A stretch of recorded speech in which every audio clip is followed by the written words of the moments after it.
Space extending infinitely in all directions. Minds strain and stretch to unlock its mysteries. We've only begun to probe, yet in that short span of time, space has taught us much. The more we learn about galaxies, stars, and planets, the more enlightened our own world becomes. With the advent of the space age, we have for the first time seen our tiny world suspended in the dark void, showing none of the artificial boundaries that divide humankind. This fragile planet is at our mercy, and we must all strive to protect it for ourselves and generations to come. We've learned that the Earth is a perfect, living, breathing sphere. Once considered unlimited, now we know better. Population continues to explode, making resources, food supplies, and the land itself more precious. Social problems such as crime, debt, poverty, disease, and incompetent governments compound the problems. Problems that aren't solved by politics or by leadership that doesn't lead. We are losing faith and growing impatient as we watch these conditions spread, and rightly so, since practical solutions are within reach. We are approaching a time when we must decide upon a new direction before the choices are made for us. The answers of yesterday are no longer relevant. We can now act decisively with a new direction designed to further our social evolution and boldly enter the 21st century.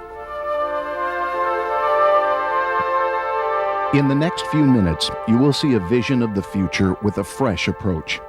A vision with human and environmental concern. A vision called the Venus Project.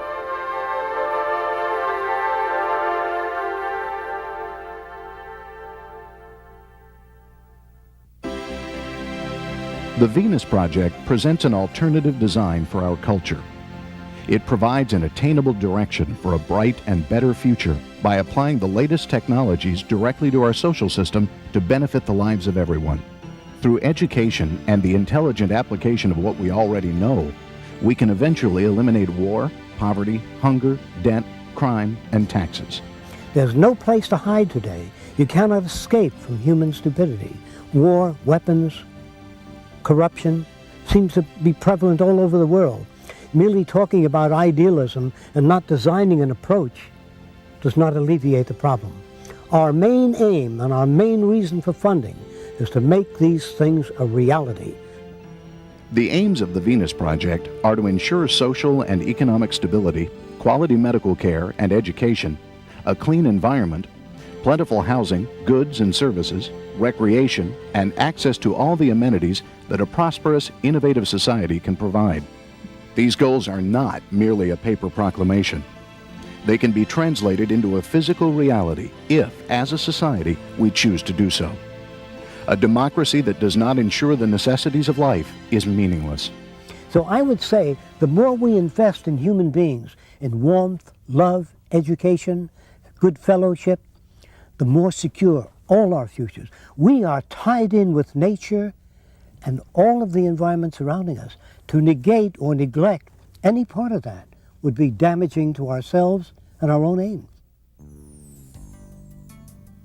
We do it because it's the decent and constructive thing to do. The American free enterprise system does generate incentive. However, it also creates greed, corruption, crime, stress, and economic insecurity. The consuming pursuit of money that grips many in our society has a dehumanizing effect and has led us to our present self-centered values. What will happen if we continue to automate production and get rid of more and more people? Pretty soon, if you automate typing and you automate most human jobs, then the majority of Americans and the majority of people all over the world will not have the purchasing power to buy products. So what good is a factory is turning out automobiles if they have an automation plant, the automobiles turned out automatically? Who is going to be around to be able to buy those cars? What are they going to use for money? So what happens? Our system dies. The free enterprise system was terrific 50 years ago, maybe 30 years ago, but it's no longer adequate.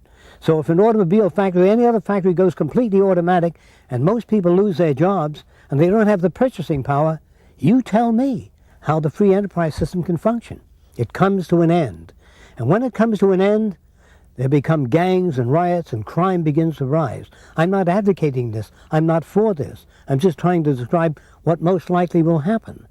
And if that happens, then a military dictatorship will come in which people will tell you how to live and what to do. That's called a dictatorship. It comes about when you can't manage the mass majority of your people. And so that dictatorship is something I have a tremendous fear of. And we're trying to do this Venus project to show people of a possible alternative to social chaos.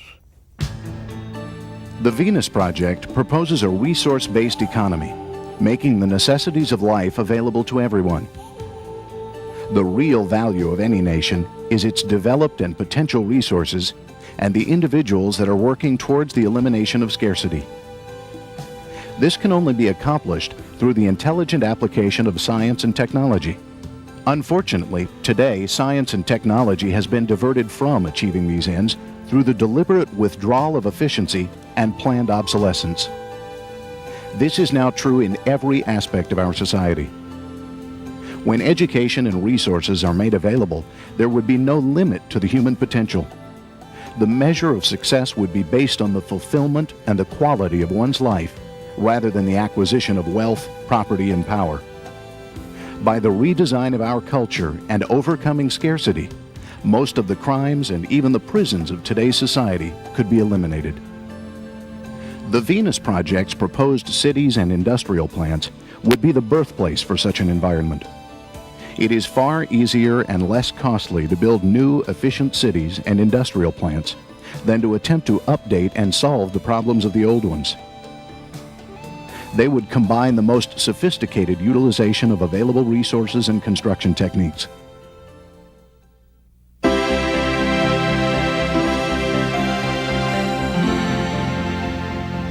The city's circular arrangement in its geometric elegance would be surrounded by parks and lovely gardens and designed to operate with the minimum expenditure of energy to obtain the highest possible standard of living for all. The city's concentric circles each have a specific function. The agricultural belt is situated in the outermost perimeter. A waterway surrounds the agricultural belt, which produces bountiful crops, many grown in transparent enclosed buildings without the use of pesticides and dangerous chemical fertilizers. 8 areas are set aside to provide energy from the wind, sun, and other clean, renewable sources. There will be continuous research and development for new clean energy. The residential area, beautifully landscaped amid lake and winding streams, displays a wide variety of homes contoured to blend in with the environment. They are prefabricated with new materials requiring little maintenance. With this type of construction, damage from earthquakes, hurricanes, and fire would be greatly reduced.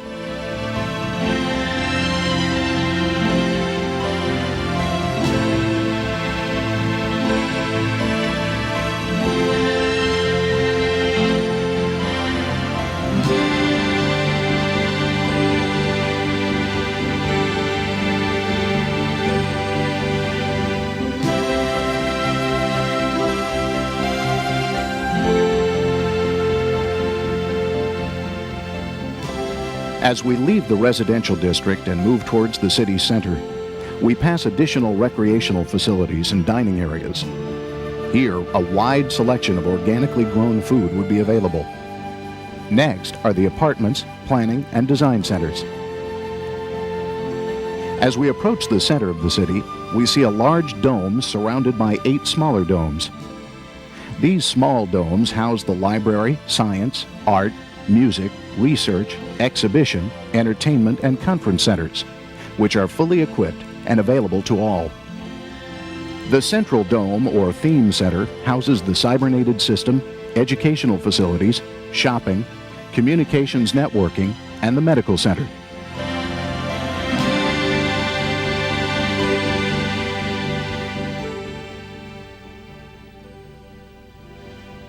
This cybernated system will link computers with automated machinery, coordinating all the services and functions of the entire city. One can think of this as the brain and nervous system extending into all areas of the society. For example, in the residential sector, it will monitor environmental cleanliness and recycle waste. It will automatically control and maintain a constant inventory between factory and consumers.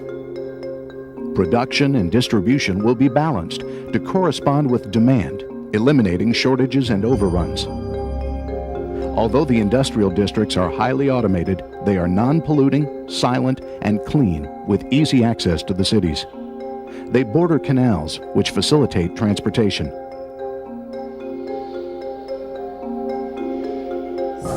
When CyberNation is integrated into all aspects of this new and dynamic culture, only then can computers appropriately serve the needs of all people. No technological civilization can ever operate efficiently and effectively without the application of cybernetics to the social system. This dynamic approach only acts to enhance people's lives. It doesn't monitor or dictate their lives. Monotonous and boring jobs would be phased out, and a high standard of living will be maintained for everyone. With an opportunity for constant growth and achievement, people will have the time and freedom to choose the lifestyle they find the most fulfilling. The central dome provides access to most transportation. Horizontal, vertical, and radial conveyors take one anywhere within the city. Monorails and electrically operated vehicles provide for city-to-city transportation. Transcontinental runs are made by a wide variety of aircraft.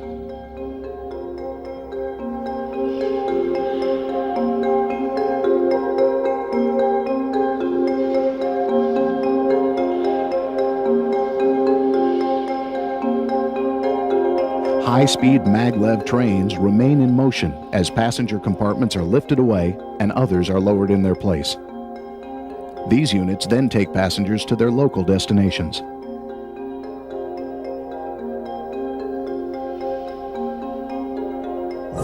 Living would also be exciting in one of the cities on or below the sea.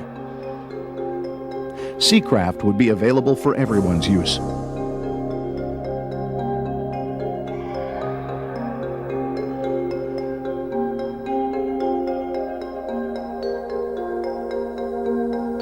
A computerized console in an undersea apartment brings many forms of marine life within view.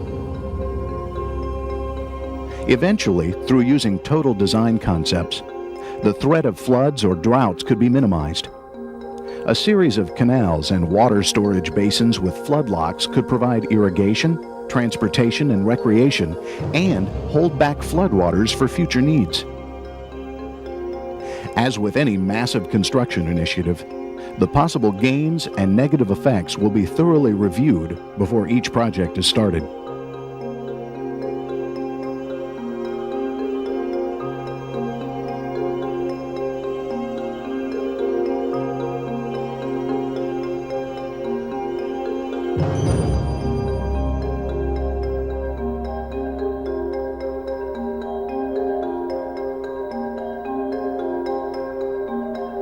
Perhaps the greatest limiting factors of our present-day pre-scientific culture can be traced to our language, social customs, and values, which were conceived in earlier times.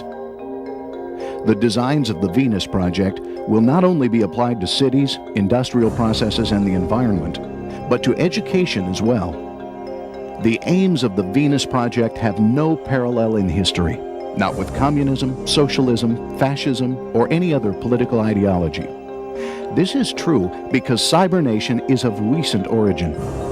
With this system, the positions of financial influence and control would no longer exist. Our only concern is the building of a better world by eventually inviting the equal participation of all nations. The function of this new experimental city is to test the validity of the Venus Project's designs and proposals. There is no doubt that there would be shortcomings and inevitable modifications during this transition, which we accept and expect. But the final test of the practicality of any system is simply how well the system works. As these newer communities develop and become widely accepted, they will form the basis of a new society, preferably through the process of evolution rather than revolution.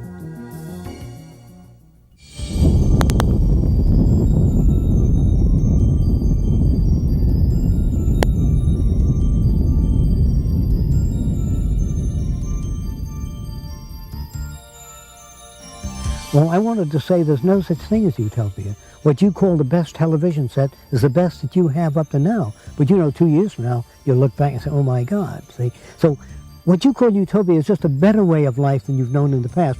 But there's no end to the possibilities, which I think haven't even begun yet.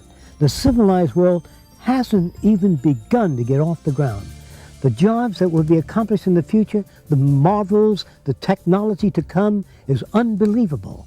And it's about high time we get off our self-centered, self-seeking, self-advantageous designs and get on with the social job that has to be done, namely the reclamation of the environment and human beings as well. So we welcome everybody's participation. Phase 1 is the Venus Project's 25-acre design center in still pristine South Central Florida, where the future is taking shape now. The actual building, along with models, illustrations, and this video, are the first steps that have been completed to help you feel, see, and touch the future. To dream, to hope, to strive for a better life for all people everywhere, where nature and technology can safely coexist. Indeed, the Venus Project is a quantum jump from our politically mismanaged and scarcity-oriented culture. The technology and resources necessary for such an undertaking are available today. But before it can happen, we must act supportively to bring it about. The only limitations to the human potential are those we superimpose upon ourselves. This is only a brief introduction to the aims of the Venus Project. We invite your inquiries and welcome your participation to help make the choices that will bring it about.